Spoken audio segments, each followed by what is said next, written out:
మేఘమోలే కదిలేనాడు ఒక్కరో కాంగ్రెస్ సూర్యుడు మన రాహుల్ గాంధీ నిగదీసి.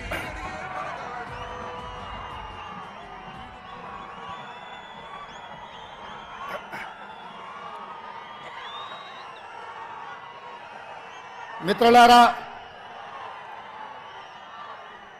ఈరోజు రాజీవ్ గాంధీ ప్రాంగణంలో కాంగ్రెస్ పార్టీ జాతీయ మాజీ అధ్యక్షుడు మన అభిమాన నాయకుడు శ్రీ రాహుల్ గాంధీ గారు అఖిల భారత కాంగ్రెస్ పార్టీ జాతీయ ఎన్నికల మేనిఫెస్టోను ఈ తెలంగాణ గడ్డ మీద నుంచి విడుదల చేసి, ఏ గడ్డ మీద నుంచి అయితే సెప్టెంబర్ 17 నాడు శ్రీమతి సోనియా గాంధీ గారు తెలంగాణకు 6 గ్యారెంటీలు ఇచ్చి ఈ తెలంగాణ రాష్ట్రంలో 3 రంగుల జెండాను రెపరెపలాడించిందో, అదే గడ్డ మీద నుంచి మన అభిమాన నాయకుడు శ్రీ రాహుల్ గాంధీ గారు ఈ జాతికి 5 గ్యారెంటీలను అంకితం చేయడం ద్వారా జూన్ 4 తారీఖు నాడు రాబోయే ఎన్నికల ఫలితాలలో ఇండియా కూటమిని గెలిపించి జూన్ 9 తారీఖు నాడు ఢిల్లీలో ఎర్రకోట మీద మువ్వన్నెల జెండా ఎగరేయడానికి ఈరోజు వారు ఇక్కడికి రావడం జరిగింది. మిత్రులారా, ఉత్తర తెలంగాణ నుంచి గోదావరి నది, దక్షిణ తెలంగాణ నుంచి కృష్ణా నది పోటెత్తి తుక్కుగూడలో సునామీని సృష్టిస్తే ఎట్లా ఉంటుందో,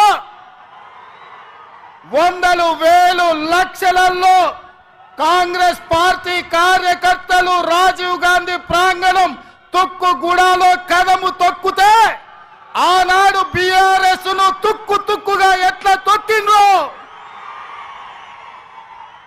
మళ్ళీ ఈరోజు అదే ఉత్సాహంతో, అదే ఊపుతో, అదే పట్టుదలతో ఈ తుక్కుగూడ నుంచి భారతీయ జనతా పార్టీని తుక్కు తొక్కడానికి కదం తొక్కినందుకు మీకందరికీ మనస్ఫూర్తిగా హృదయపూర్వకంగా నమస్కారాలు తెలియజేస్తున్న మిత్రులారా, 7 అంతస్తుల మేడ బలంగా ఉండాలి అంటే పునాదులు బలంగా ఉండాలి. తెలంగాణ రాష్ట్రమే కాదు, దేశ రాజకీయాలలో కాంగ్రెస్ పార్టీ అధికారంలోకి రావాలి అంటే కార్యకర్తల పునాదులు బలంగా ఉండాలి. తండాలలో, గూడాలలో, మారుమూల పల్లెల్లో, పట్టణాలలో మీలాంటి లక్షలాది మంది కార్యకర్తలు కాంగ్రెస్ పార్టీ సైనికులై 100 అంతస్తుల మేడలను నిర్మించాలన్నా మీరు సైనికులుగా నిలబడి కొట్లాడినప్పుడే పార్టీ నిలబడుతుంది. ఎన్ని కష్టాలు వచ్చినా, ఎన్ని నష్టాలు వచ్చినా, ఎన్ని కేసులు పెట్టినా, ఎంతమంది జైల్లో పెట్టినా మీ రక్తాన్ని చెమటగా మార్చి మీ ఊపిరినైనా వదిలిండ్రు గాని ఈ మువ్వన్నెల జెండా వదలలేదు. మీ శ్రమతోనే, మీ కష్టంతోనే, మీ త్యాగంతోనే ఈ తెలంగాణ రాష్ట్రంలో ఇందిరమ్మ రాజ్యం ఏర్పడ్డది.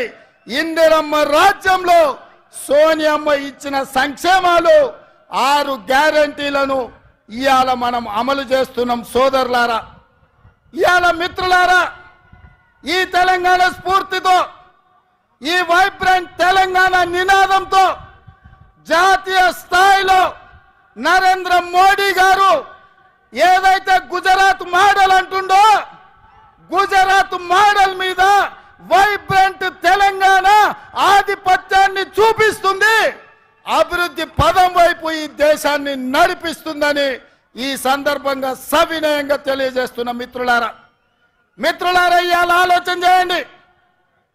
భారతీయ జనతా పార్టీ వాళ్ళు మాకు అవకాశం ఇవ్వండి అంటారు. నేను అడుగుతున్న భారతీయ జనతా పార్టీ నాయకులను 10 సంవత్సరాల నుంచి మీ పార్టీ మీ నాయకుడు నరేంద్ర మోడీ గారి దేశంలో ప్రధానమంత్రిగా ఉన్నాడు. నిరుద్యోగ యువకులకు ప్రతి సంవత్సరం 2 కోట్ల ఉద్యోగాలు ఇస్తా అన్నారు. 10 ఏళ్లలో 20 కోట్ల ఉద్యోగాలు ఇవ్వాలి. మరి ఇవాళ నేను అడుగుతున్న సిగ్గులేని కిషన్ రెడ్డిని పార్లమెంటులోనే ప్రశ్న అడిగితే 7,21,000 ఉద్యోగాలు మాత్రమే ఇచ్చినామని భారత ప్రధానమంత్రి నరేంద్ర మోడీ గారు సమాధానం ఇచ్చారు. 20 కోట్ల ఉద్యోగాలు ఇస్తాని 7 లక్షల ఉద్యోగాలు ఇచ్చినందుకు ఇవాళ నరేంద్ర మోడీకి ఓటేయాలనా నేను అడుగుతున్నా. రైతుల ఆదాయాన్ని 2 చేస్తామని మాట ఇచ్చిన మీరు వేలాది లక్షలాది మంది రైతులు ఢిల్లీ సరిహద్దుల్లో రైతు వ్యతిరేక నల్ల చట్టాలను తెస్తే 16 నెలలు సైనికులాగా పోరాటం చేసి 750 మంది రైతులు అమరులైతే కనీసం ఆ రైతులను పరామర్శించలేదు, ఆ కుటుంబాలను ఆదుకోలేదు. రైతులను చంపినందుకు భారతీయ జనతా పార్టీకి ఇవాళ ఓటేయాలనా నేను అడుగుతున్నా. 2022 వరకు ప్రతి పేదవాడికి ఇల్లు ఇస్తున్న నరేంద్ర మోడీ తెలంగాణ రాష్ట్రంలో ఎన్ని ఇల్లు ఇచ్చిందో లెక్క చెప్పి మీరు ఓట్లు అడగాలని నేను ఇవాళ బీజేపీ నాయకులను అడుగుతున్నా. ఇవాళ నరేంద్ర మోడీ గారు మతాల మధ్యలో చిచ్చు, ప్రాంతాల మధ్యలో చిచ్చు, భాషల మధ్యలో చిచ్చు, ఇవాళ వరకు చిచ్చు పెట్టి విభజించి ఇప్పటి వరకు అధికారం నిలబెట్టుకున్నాడు. ఇక ఇప్పుడు దేశాన్నే విభజించి చిచ్చు పెట్టి 3వసారి అధికారం రావాలని కుట్ర చేస్తున్నాడు. ఇవాళ దక్షిణ భారతదేశం ఉత్తర భారతదేశం మధ్యలో చిచ్చు పెట్టి దేశాన్ని విభజించే పరిస్థితి నరేంద్ర మోడీ గారు తెచ్చిండ్రు. అందుకోసం ఓట్లు వేయాలనా నేను అడుగుతున్నా. అంతెందుకు మిత్రులారా, హైదరాబాద్ నగరంలో వరదలు వచ్చినాయి, లక్షలాది మంది నిరాశ్రయులైనరు. ఆనాడు ఢిల్లీ నుంచి నరేంద్ర మోడీ నుంచి 1 పైసా అయినా సికింద్రాబాద్ ఎంపీ కిషన్ రెడ్డి తెచ్చిండా? సిగ్గులేని కిషన్ రెడ్డి మునిగిపోతే 1 పైసదేలే. ఇవాళ ఏ ముఖం పెట్టుకొని ఇవాళ ఓట్లు అడుగుతున్నామని నేను చెప్తున్నా. అందుకే మిత్రులారా, నరేంద్ర మోడీ అన్న నమో అంటే నమ్ముతే మోసం. 10 ఏళ్ళు ప్రధానమంత్రిగా ఉన్నాడు, ఇవాళ మళ్ళీ ఓటేయమంటుండు. బీజేపీకి ఓటేస్తే ఆయన మన చంద్రమండలానికి రాజైతాడా?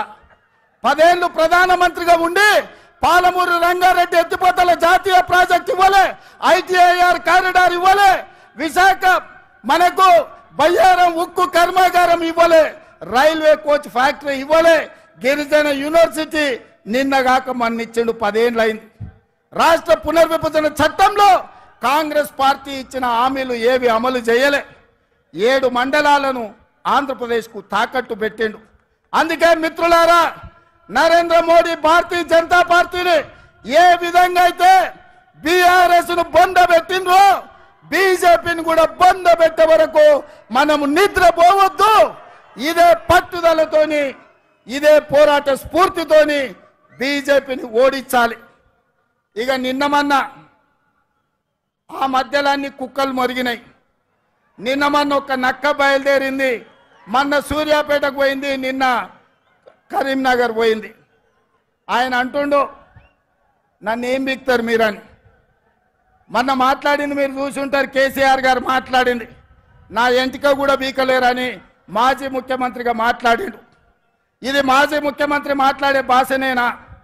భాష గురించి, భావం గురించి, ప్రజా సమస్యల గురించి మాట్లాడే చంద్రశేఖర్ రావు 10 సంవత్సరాలు ఈ తెలంగాణ రాష్ట్రంని పట్టి పీడించి వేధించి దోసుకొని దోపిడి దొంగలాక అడవి పందుల్లాక తెలంగాణ రాష్ట్రాన్ని సర్వనాశనం చేసి 10 సంవత్సరాలలో 100 సంవత్సరాల విధ్వంసం చేసినావు. ఇవాళ మమ్మల్ని ఎంటిక బీకలేరంటావా? మా కాంగ్రెస్ పార్టీ కార్యకర్తలు అనుకుంటే నీ ముడ్డి మీద డ్రాయర్ కూడా ఉండదు పీకడం మొదలు పెడితే. బిడ్డ నువ్వు అనుకుంటున్నావేమో కాలు ఇరిగిందని, లేకపోతే కట్టెపట్టుకొని నడుస్తున్నా అని, కూతురు జైలుకు పోయిందని, అధికారం కోల్పోయిందని. కొంతకాలం మేము సంయమనం పాటించినాం.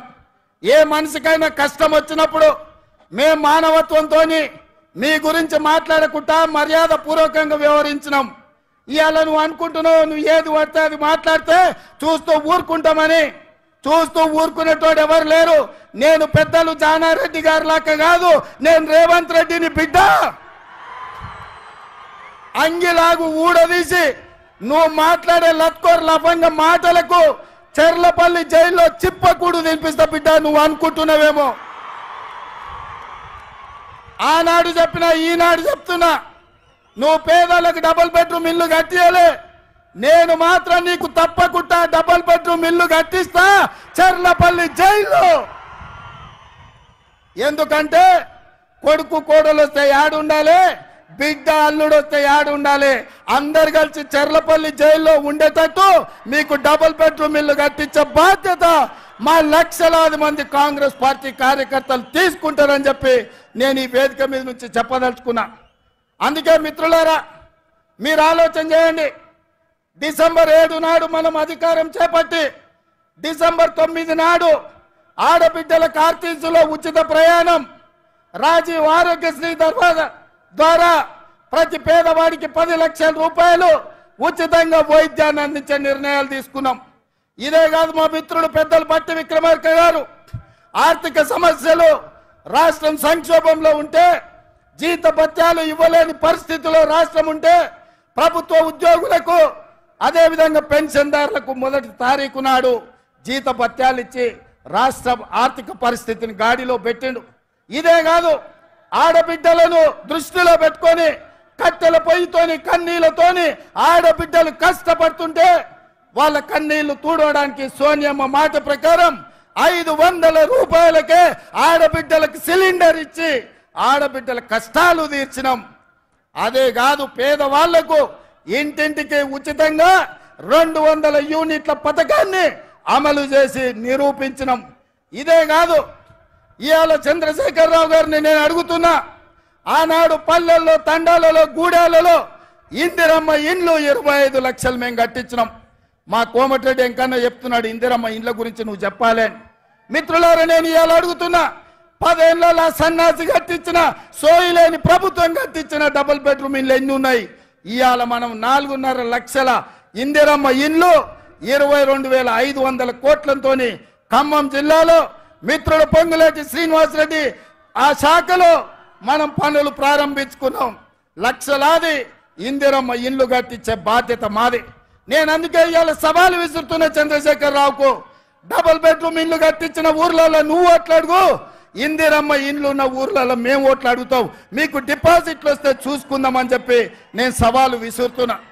అందుకే మిత్రులారా, ఇవాళ ఈ రాష్ట్రంలో జరగబోయే ఎన్నికలు నేను ఒక్క మాట ఈ వేదిక మీద నుంచి సూటిగా నరేంద్ర మోడీ, కల్వకుంట్ల చంద్రశేఖరరావుకు విసిరదలుచుకున్నా. నేను, నా మిత్రులు, నా సహచర మంత్రివర్గం 100 రోజుల్లో మా పరిపాలన మీ ముందల పెట్టినాం, మా పాలసీలు మేము అమలు చేసినాం. ఇవాళ నేను అడుగుతున్న మిత్రులారా, 100 రోజుల్లో మేము మంచి పాలన ఇస్తే, సంక్షేమ పథకాలు అమలు చేస్తే, 6 గ్యారంటీలు అమలు చేయడానికి చిత్తశుద్ధితో ప్రయత్నం చేస్తే తెలంగాణ రాష్ట్రంలో మమ్మల్ని 14 సీట్లలో గెలిపించండి. ఒకవేళ మా పాలన సరిగ్గా లేకపోతే మాకు ఓటు ఇవ్వాలనో లేదో మీరు ఆలోచన చేయండి. మేము ఈరోజు నిజాయితీగా కడుపు కట్టుకొని కష్టపడి రోజుకు 18 గంటలు నిరంతరం కష్టపడి ఇవాళ 6 గ్యారెంటీలను అమలు చేసి ఇవాళ మీ ముందుకు వచ్చినాం. అందుకే తెలంగాణ సమాజానికి మేము భవిష్యత్తులో మంచి పాలన అందించాలి, ఢిల్లీ నుంచి నిధులు తెచ్చుకోవాలి, ఢిల్లీ నుంచి అనుమతులు తెచ్చుకోవాలి అంటే తెలంగాణ నుంచి 14 ఎంపీలు మాకు కావాలి. ఇవాళ రాహుల్ గాంధీ గారిని ఈ దేశానికి ప్రధానమంత్రిని చేయాలి అంటే తెలంగాణ రాష్ట్రం ఇచ్చిన సోనియమ్మ బిడ్డ. కన్యాకుమారి నుంచి కశ్మీర్ వరకు 4000 కిలోమీటర్లు మండు టెండల్లో, మంచు కొండల్లో తెలంగాణలో కూడా 22 రోజులు పాదయాత్ర చేసిండు. ఈ దేశంలో ఏ నాయకుడైనా పేదల కోసం, దళితుల కోసం, గిరిజనుల కోసం, మహిళల కోసం, మైనార్టీల కోసం, యువకుల కోసం 4000 కిలోమీటర్లు ఎవరైనా పాదయాత్ర చేసిండ్రా? మన నాయకుడు రాహుల్ గాంధీ గారు మండు టెండల్లో, మంచు కొండల్లో కన్యాకుమారి నుంచి కశ్మీర్ వరకు పాదయాత్ర చేసి పేద ప్రజలకు అండగా నిలబడ్డాడు. ఇదే కాదు, మణిపూర్ నుంచి ముంబై వరకు 6700 కిలోమీటర్లు మొత్తం 25 రాష్ట్రాలలో ప్రజల కోసం ప్రాణ త్యాగం చేయడానికి సిద్ధమై పాదయాత్ర చేశాడు. మరి అలాంటి నాయకుడి దేశానికి ప్రధానమంత్రి కావాలనా? హెలికాప్టర్లో తిరుక్కుంటూ విదేశీ పర్యటనలు చేసుకుంటూ గంటకు డ్రెస్సులు మార్చుకుంటూ చెప్పిన అబద్ధం చెప్పకుండా జనాలను వంచిస్తున్న నరేంద్ర మోడీ ఈ దేశానికి ప్రధానమంత్రి కావాలన్నా? ఈ దేశంలో ఉన్న యువకులారా మీరు ఆలోచన చెయ్యండి. ఎందుకంటే పదే మోడీ గారు అంటున్నారు परिवार है कांग्रेस। भैया राहुल भैया, मैं एक बात साफ मैं कहना चाहता हूं, आने वाले चुनाव नहीं है, ये लड़ाई है। ये लड़ाई दो परिवारों के बीच का लड़ाई है। एक परिवार नरेंद्र मोदी परिवार, दूसरे परिवार गांधी परिवार। नरेंद्र मोदी जी के परिवार में ईवीएम है, ईडी है, इनकम टैक्स है, सीबीआई है। ये चार और नरेंद्र मोदी जी का परिवार है। हमारी परिवार शहीद हुए इंदिरा जी, हमारी परिवार शहीद हुए राजीव गांधी जी, हमारी परिवार जो प्रधानमंत्री राष्ट्रपति पदवी त्याग किए वीर वनिता सोनिया जी, हमारी परिवार देश के लिए जान का कुर्बानी देने के लिए तैयार हो गए राहुल जी, हमारे परिवार, प्रियंका जी, हमारे परिवार, लाखों करोड़ों कांग्रेस पार्टी कार्यकर्ता इस देश में देशभक्ति जितने लोगों को है सब हमारी परिवार। ये परिवार में देखेंगे नरेंद्र मोदी परिवार जीतेगा या गांधी परिवार जीतने वाले देश के लिए शहीद हुए परिवार इस लड़ाई में जीतने वाले हम देखेंगे। हम टक्कर लेंगे बराबर। नरेंद्र मोदी जी का परिवार से टक्कर लेंगे। ईवीएम को हरा देंगे, ईडी को हरा देंगे, सीबीआई को हरा देंगे, वैसे ही इनकम टैक्स वाले को भी हम हरा देंगे। इस देश को बचाने के लिए, संविधान को बचाने के लिए हम लोग कोशिश करेंगे। नहीं है तो ये देश बचेगा नहीं। संविधान को बदलने के लिए नरेंद्र मोदी साजिश कर रहा है।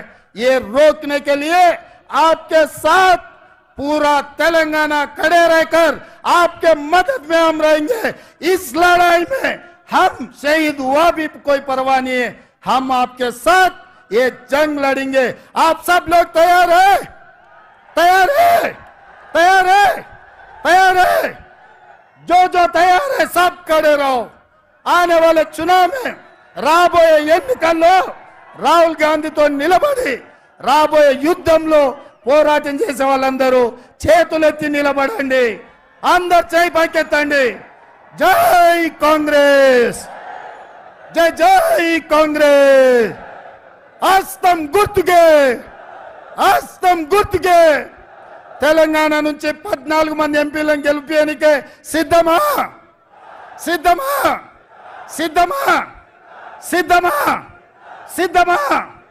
జై కాంగ్రెస్, జై కాంగ్రెస్। ధన్యవాదాలు మిత్రులారా, అందరు జాగ్రత్తగా వెళ్ళండి, జాగ్రత్తగా చూసుకొని వెళ్ళండి।